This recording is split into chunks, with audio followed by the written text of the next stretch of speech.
So, round 3 of Super League, Mark, and what better place to start than the Jungle last Thursday night in front of 11,500 people who crammed in to Welford Road to see Castleford defeat the Leeds Rhinos by a massive 66 points to 10, Mark. Castleford kept up their 100% start to the season, brushing the Rhinos aside. Greg Minikin's hat-trick plus a brace from Greg Eden and Mike McMeekin's try had put the Tigers 30 points to 0 up by half-time. Zach Hardacre crossed over against his parent club whilst Paul McShane and Jake Webster touched down before Eden completed his hat-trick on the other flank as well. Gale and Shenton scored, as did Mullally and Joel Moon for the Rhinos in a comprehensive Castleford Tigers victory. Yeah, and we'll start our reviews with Alan Walker, who says, well, at least Leeds have got this out of the way and they don't have to play Cass again. Oh, never mind. Oh dear. Mark Selby said, funny, more importantly though, great to see a healthy crowd. Cass going somewhere and may actually need a new stadium now. Jim Manbearpig said, Briscoe dropped for gash handling and Leeds dancing in perfect rhythm to the special bus DJ MC Dermot. Tears in my beers. Yes. Dr. Bob Phillips, he said, please tell Scoots to turn this bit off. You've been warned. The team formerly known as Leeds Rhinos were shit. Crappy bollocks, desperate and dire and dismal. Cass were on fire and should have stopped after 60 minutes to let their under-19s play. Carrying on was inhuman. I wished it was an anaesthetic gas hallucination, but it wasn't. That's the strongest I think I've heard Dr. Bob Phillips be in terms of criticising Leeds. Certainly, yeah. Cutthroat Jake said, well, that was woeful. McDermott has been a fine servant to the club, and I'm not saying he's totally at fault for our current performances, but we need new ideas, and that can only come from a new coach. Okay, Brian Davies, 12. Always a pleasure to hear from Brian. Said, are Cass simply the witness of 2017, or can they last the pace? What do you think? Well, and I guess we'll talk about it more in a bit, but just briefly, what do you think? They're different to Widnes in that Widnes's start last year kind of came out of the blue. They weren't winning. They were in the qualifiers the year before. They were not exactly star-studded in terms of the players. The recruitment wasn't exciting. None of that. Whereas Castleford have been building this for 3 or 4 years now, haven't they, under Darryl Powell? Exactly. And they've been making good signings, and they've been proving that they can bring people into that team and then be a massive success, and not necessarily people who've been star names elsewhere before reaching the Cass team. So I think there's a good chance they can. Obviously, this high of performance is not something that happens every week. This is the first time they've scored that many points in a game, for example, this year. So we'll see, but I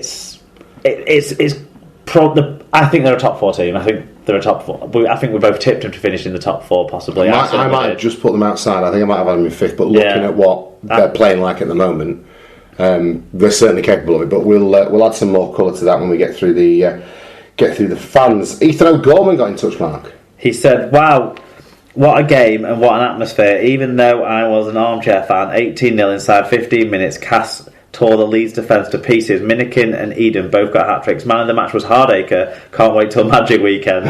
Full time. Oh, yeah, we know the score, 66-10. Yeah, thank you, Ethan. Cutthroat Jake, he said, a big issue. Yes, he's back again. A big issue we're facing is that during the past decade, we didn't have a traditional set of creative playmakers.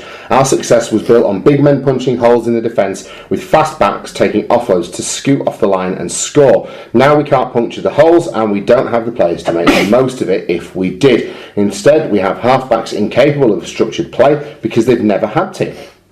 I think, was John one of the people who spoke about the Gary Hetherington email to all the fans that Rich Wilkinson sent on to us, and a couple of other people have done too, and had chats about. They did mention how many, the 6 or 7 injuries that Leeds had. Yeah. The injuries will have played a part. So when you talk about not puncturing holes in defences and stuff like that, they had a lot of their first choice pack out, so the punching holes thing can't come. But I don't think the punching holes thing was happening last season when they did. I think the issue isn't about that. the creative halfback thing is a problem, but it's that those two players having to change their game as they're older now and more susceptible to injuries or being caught or what have you. So no longer can they just be support players, because they also don't have another player to take the pressure off them in the kicking game that they had when Kevin Sinfield was there. In the treble year, Danny Maguire looked like he could be a complete half who could control the game at times, especially during that period when Sinfield was out of the team and there's people like Sutcliffe coming into the team who is just a running half. I just think that's where, for me, they're just too old. They're past it.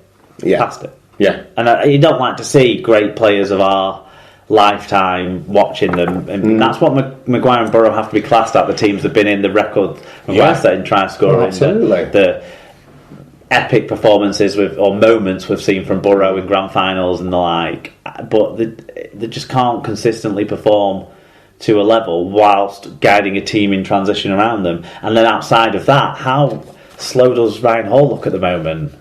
Well, there's a couple of things that I take out of the game and that you've touched on that I agree wholeheartedly with. And I think, look, as good as the Leeds, I think people like Maguire and Burrow, I would be interested to know who is playing on beyond when they would have normally retired, for the sake of just helping to stabilise the team, because the transition hasn't happened as quickly as Leeds would have anticipated with some of their young players coming through. I don't feel like Sutcliffe has developed the way that Leeds necessarily would have hoped by now. He's not a creative player, he hasn't brought that into his game. Precisely. Ash Handley, for me, while he tries hard, has got a lot to learn, and he leaves Hull. Ryan Hall, for me now, when do you bring Ryan Hall in from the wing and start utilising him more? Honestly, I'd start looking at him in the pack. I really would start looking. Don't laugh. I really would. Because look at the size of Ryan Hall and look at what we've all said about him for years, which is, it's like having a prop forward on the wing. Look at his pace. Well, he's losing the pace now, so why not? And the answer is, why not bring him in? Because first of all, no one's thought of it, and it's probably a crazy idea. But I'm telling you, that's an option for them. Yes, he is still a good finisher, but he's not getting the service. I think the problem is that people are being kept on, or have been asked to stick around longer than perhaps they would ordinarily have done, because the transition isn't happening as quickly as. Or do you think these players who've been around all these years are being rewarded now with higher contracts that they were told, don't worry, you'll get this money at the back end of your career with us? And they're not retiring. Yeah, I don't know. It's a possibility, isn't it? Because where else has the money been spent? Because it's not been spent on new recruits necessarily, has it? No, they've not been. There's not been vast swathes of people coming in, has there? No, fair enough. Aidan Stalker said, someone put that Rhino down as it clearly has AIDS. Cass were wonderful to watch tonight. I think Gale has gone up another level, and that the back three are starting to frighten the life out of teams. The crowd clearly sense a big season too, judging by the noise they make, and it looks like everyone's buying into it. Colin Render said, brilliant from Cass tonight. They were running lines in attack that were unstoppable. Keep playing like that and they'll take some beating. I have no clue what's wrong with Leeds, but basically it's everything. Taylor Cass fan said, thrilling, exhilarating, scintillating, exquisite. This brand of rugby being served up by Cass should be applauded by every fan of every club. But can it be sustained long enough? Can it be sustained for a long season? Time will tell. But for now, I'll just enjoy the ride. El Clasico. Yes. El Clasico, sorry. El Clasico, very good. Mitchell Dart said, Leeds were amazing, brilliant, breathtaking, awe-inspiring and absolutely ruthless in attack. I could watch the 2015 Challenge Cup final all day. As for this game, well, I might have been far too hopeful a few weeks ago of being back-to-back middle eight champions. Take nothing away from Cass, they were simply tremendous, but we are in some awful, awful trouble. Craig Malson said, I was at Headingley last year for the 56-12. Could things get any better than that? Well, they most certainly have. Tonight's performance was as close to Rugby League Nirvana as it's possible to get. Minikin's try off the kick from Gale was pure genius. To put 66 points on Leeds is a Cass fan's wet dream turned to reality. There you go. That's certainly an image. Chris McKeown, or just Chris McKay from now on, I think. Yeah, Chris McKay. He's ruined it. Ruined a perfectly good podcast gag there, Chris. Cheers, mate. He says, Cass were outstanding and deserve to give Leeds a real wedding. Leeds, though, were shambles. I can't understand how McDermott is still in a job. He may have been successful in the past, but he's getting paid for the job he's doing now, not for the work he did 2 or 3 years ago. And it's fair to say he's been doing an appalling job now for over 12 months. Fatboy Rob said, quite simply, the greatest 80 minutes of rugby league in the history of the world. If this game is our grand final, we must be good because we've won 5 in a row. There you go. Hashtag McDermott in. Very good. Bruiser got in touch and said, having listened to the Leeds Salford match via the medium of my phone and reading out texts from my mate as I was driving up the M1, I'm glad my mate wasn't at the match to make my journey up the M3 even worse than it was. Not a good result. I might skip the Super League show this week. Yeah, you're not even on it, I don't think. Well, there's no reason to watch that. Tim G Radio said, you've got to feel sorry for Leeds conceding a hat-trick to Greg Eden. Is it too early for hashtag Leeds Slumps 2017? Sorry, let's just talk Greg Eden for a second, because 2 or 3 years ago, right, he was a running joke on this podcast, and now... Mostly Tim G making the joke. Exactly. Well, Tim G did have some ire for it, but we bought into it pretty quickly, and we raised eyebrows when he went and played down in Brisbane, and obviously he's come back from that. But Greg Eden... makes my point for me about Castleford and Dennis Solomona more roundly than anyone else I can think of could do, because if you've got a player who's that keen to drop the ball and that much garbage by Tim's reckoning, and he's out there grabbing hat-tricks on that Castleford left edge, I'm telling you now, Greg Eden could very, very easily break Dennis Solomona's record if Cass continue to play the way they have been doing. Well, very, very easily. At the moment, Greg Eden. At the moment, haven't the Cass wingers between them scored 12 tries this season, and Leeds Rhinos as a team have scored 9, I believe. And that's the other thing that makes Castleford dangerous, is that they're getting tries on the other side now with some real regularity too. So that's right. It's not just Castleford's left edge anymore. It's Castleford's attack. And no, it's not too early for the Leeds slump. No, it's been going on since 2016. It's been going on since they won pretty much, apart from the last 2 games of the 2017 season, of the 2015 season, from that cup final win. Well, yeah. Okay, Paul O'Brien says, great performance from Cass, a well-deserved win, will be a tough team to stop this season. Well, your lot have got them next. There you go, good luck. Brad Davies thought Cass were superb. It's unlikely they will maintain this all season, but it would be great if they could. Really entertaining rugby, and an English half being asked to operate under pressure each week can only improve him and prepare him for the World Cup. Should Leeds stick with the plan because it'll come good, or should they change things because it ain't working? Well, in the thing from Hetherington, it basically says we're sticking. The next month is then we're going to decide. So if they don't win any from the next 4, or win maybe only 1 from the next 4, and in the next 4 they've got Wigan, but then they've also got Huddersfield, Wakefield, and maybe Catalan. Huddersfield, Wakefield, and Wigan, haven't they? So. Yeah. Yes, we shall see. Yes, Rich Wilkinson got in touch. He said, now then, lads, what a strange day. Started off cursing the Tigers and finished cheering them home. What can be said about the Rhinos? All of our best run-on